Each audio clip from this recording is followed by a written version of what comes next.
ومن يضلل فلا هادي له أشهد أن لا إله إلا الله وحده لا شريك له وأشهد أن محمدا عبده ورسوله لا نبي بعده اللهم صل وسلم وبارك على نبينا محمد وعلى آله وصحبه ومن تبع هداه يا أيها الذين آمنوا اتقوا الله حق تقاته ولا تموتن إلا وأنتم مسلمون يا أيها الناس اتقوا ربكم الذي خلقكم من نفس واحدة وخلق منها زوجها وبث منهما رجالا كثيرا ونساء واتقوا الله الذي تساءلون به والأرحام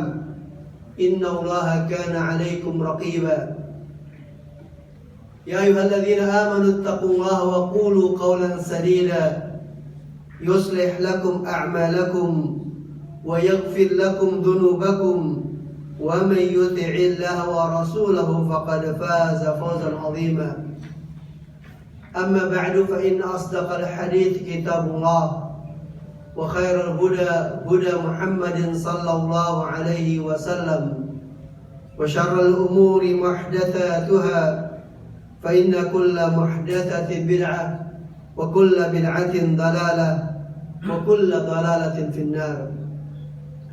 Kaum muslimin jamaah Jumat yang dimuliakan Allah Subhanahu wa taala, puji dan syukur selalu kita panjatkan pada Allah Subhanahu wa taala yang senantiasa dan selalu menganugerahkan segala nikmat karunia kepada kita. Nikmat iman, nikmat Islam, dan juga nikmat-nikmat yang lain yang Allah berikan kepada kita yang begitu banyak. Mudah-mudahan nikmat-nikmat yang Allah berikan selalu bisa menghantarkan diri kita menjadi hamba-hambanya yang pandai bersyukur, yang pandai menggunakan nikmat-nikmat Allah di jalannya, sehingga Allah pun akan menambahkan nikmatnya kepada kita. Salawat serta salam semoga tak tercurah kepada Nabi kita Muhammad sallallahu alaihi wasallam, kepada keluarganya, kepada sahabatnya, dan juga kepada pengikutnya yang setia dan baik hingga akhir zaman. Kaum muslimin jamaah Jumat yang dimuliakan Allah Subhanahu wa taala, di dalam Al-Quran Allah Subhanahu wa ta'ala banyak memberikan kepada kita perintah dan teladan. Di antara ayat-ayat yang menjadikan kita untuk menteladani di antara sekian banyak orang adalah Allah Subhanahu wa ta'ala memerintahkan kita untuk menteladani Nabi kita Muhammad sallallahu alaihi wasallam. Allah mengatakan dalam surah Al-Ahzab ayat ke-21, laqad kana lakum fi rasulillahi uswatun hasanah. Sungguh ada untuk kalian pada Rasul sallallahu alaihi wasallam tauladan yang baik. Sebagaimana di dalam surah Al-Mumtahanah ayat ke-4, Allah pun menyebutkan kepada kita tauladan yang lain. Allah katakan, qad kanat lakum uswatun hasanatun fi Ibrahim. Sungguh ada tauladan untuk kalian pada Nabi Ibrahim. Para jemaah sekalian, Nabi Muhammad sallallahu alaihi wasallam merupakan bagian daripada keturunan Nabi Ibrahim alaihissalatu wassalam lewat jalur Ismail, di mana Allah Subhanahu wa taala memerintahkan kita dengan ayat tadi untuk kita bisa mentauladani Rasul dan juga mentauladani Nabi Ibrahim alaihissalatu wassalam. Para jemaah sekalian, tentu kisah Nabi Ibrahim di dalam Al-Quran banyak disebutkan dalam bagaimana Nabi Ibrahim menjalani kehidupannya, di mana Allah Subhanahu wa taala menyebutkan di dalam surah Ibrahim Di ayat yang ke-37 Allah berfirman, a'udzubillahi minasyaitonirrajim. Rabbana inni askantu min dzurriyyati. Kata Nabi Ibrahim, wahai Tuhan kami, sesungguhnya aku telah meninggalkan bagian dari keturunanku biwadin, di sebuah lembah, ghairi dzi zar'in, yang tidak ada tumbuhan dan tanaman, inda baitikal muharram, di sisi rumahmu yang mulia. Rabbana liyuqimus salah, wahai Rabb kami, agar mereka adalah mendirikan salat. Faj'al af'idatan minan nasi tahwi ilaihim, maka jadikanlah hati-hati manusia cenderung kepada mereka. Warzuqhum minats tsamarat, dan anugerahkanlah mereka rizki dari buah-buahan. La'allahum yashkurun, mudah-mudahan mereka bersyukur. Para jemaah sekalian, ayat ini bertalian dengan bagaimana Nabiullah Ibrahim alaihissalatu wassalam dengan perintah Allah subhanahu wa ta'ala meninggalkan istrinya Hajar dengan putranya Ismail alaihissalatu wassalam di kota Mekah, di mana Nabiullah Ibrahim alaihissalatu wassalam ketika meninggalkan mereka di Mekah, riwayat menyebutkan Nabi Ibrahim hanya memberikan bekal kepadanya beberapa buah kurma, kemudian beberapa teguk air.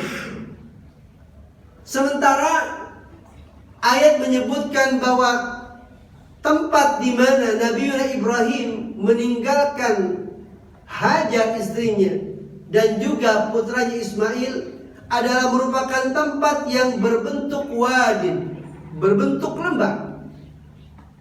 Tentu para jamaah yang sudah melaksanakan ibadah haji atau umrah paham bagaimana Mekah itu menjadi sebuah lembah, di mana Allah katakan ghairu dzi zar'in, tidak ada tumbuhan dan tanaman. Sehingga ketika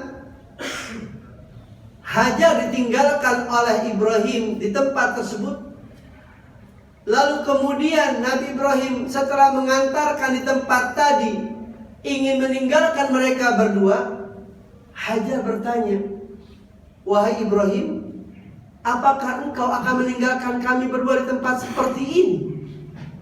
Di tempat yang tidak ada orang, di tempat yang tidak ada kehidupan, di tempat yang tidak ada tumbuh-tumbuhan. Kalau kita berpikir secara logika, tentu bagaimana orang bisa hidup? Sehingga Hajar pun ketika itu menggunakan logikanya, Ibrahim, apakah engkau akan tinggalkan kami di sini?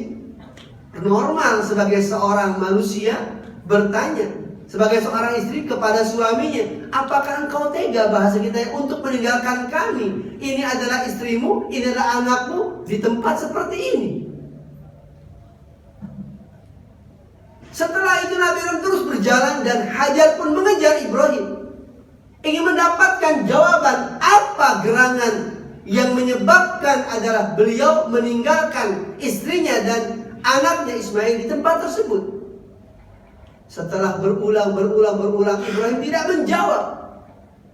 Akhirnya setelah beberapa kali Hajar pun mengatakan, Allahu amaraka bihada.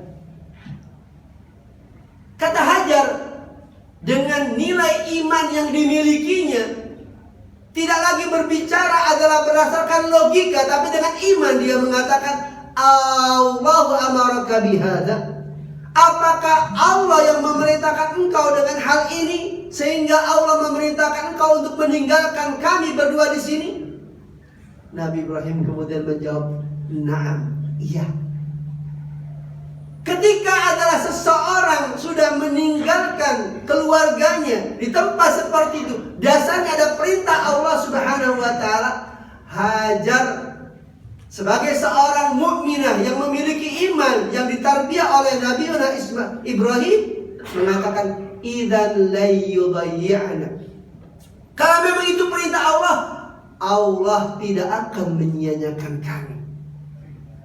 Para jemaah sekalian, ini gambaran dari bagaimana seorang istri daripada Nabi Ibrahim, Hajar, merupakan istri yang luar biasa.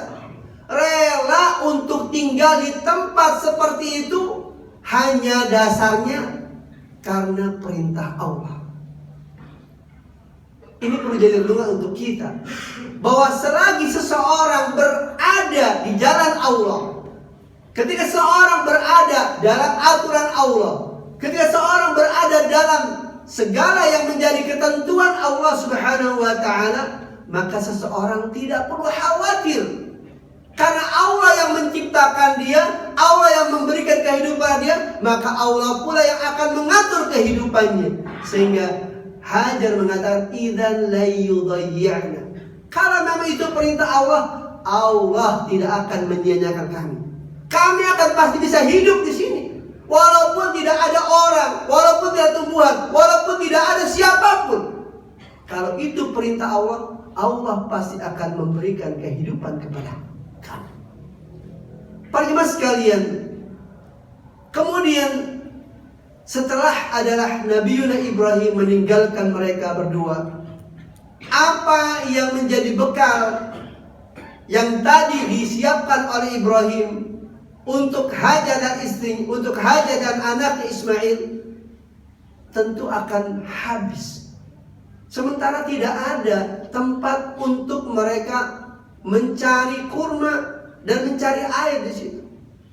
Sampai pada waktunya, kemudian semuanya habis, maka sang ibunda Hajar sebagai seorang ibu, katanya sebagai seorang istri, sebagai seorang ibu dia berusaha untuk membesarkan dan menjaga putranya. Maka dia rela untuk berlari ke Safa. Dia naik ke bukit Safa, di mana dia berusaha melihat apakah ada orang yang bisa untuk dimintai bantuan, apakah ada di sana sumber-sumber kehidupan yang bisa dilihat dari tempat yang tinggi. Ternyata tidak ada. Dia turun kembali menemui anaknya, kemudian dia lari lagi ke adalah Marwah. Di sana pun dia tidak melihat ada orang, tidak ada kehidupan. Sehingga adalah beliau lakukan berulang kali sebanyak 7 kali, sehingga menjadi syariat untuk adalah syariat kita adalah diperintahkannya seorang untuk bersa'i antara Safa dan Marwah. Kemudian dengan izin Allah Subhanahu wa ta'ala, keyakinan yang dikatakan oleh Hajar tadi, Allah Subhanahu wa ta'ala menjadikan ada air yang keluar yang berupa Zam-Zam hingga hari ini. Itu dengan kehendak dan izin Allah Subhanahu wa ta'ala. Kaum muslimin jamaah Jumat yang Allah Subhanahu wa ta'ala, tentu ini gambaran bagaimana ada Hajar sebagai seorang istri adalah begitu luar biasa. Ketika begitu sebagai seorang ibu, begitu pula luar biasa dalam bagaimana menjalani hidup. Dan beliau sandarkan semuanya kepada apa yang menjadi perintah Allah, idzan la yudayyi'na.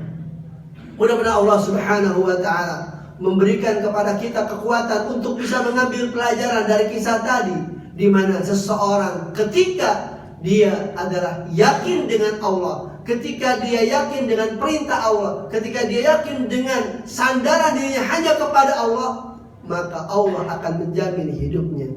Barakallahu li wa lakum fil Qur'anil azim, wa nafa'ani wa iyyakum bima fihi minal ayati wa dzikril hakim, wa taqabbala minni wa minkum tilawatahu innahu was-sami'ul 'alim, fastaghfiruhu innahu huwal ghafurur rahim.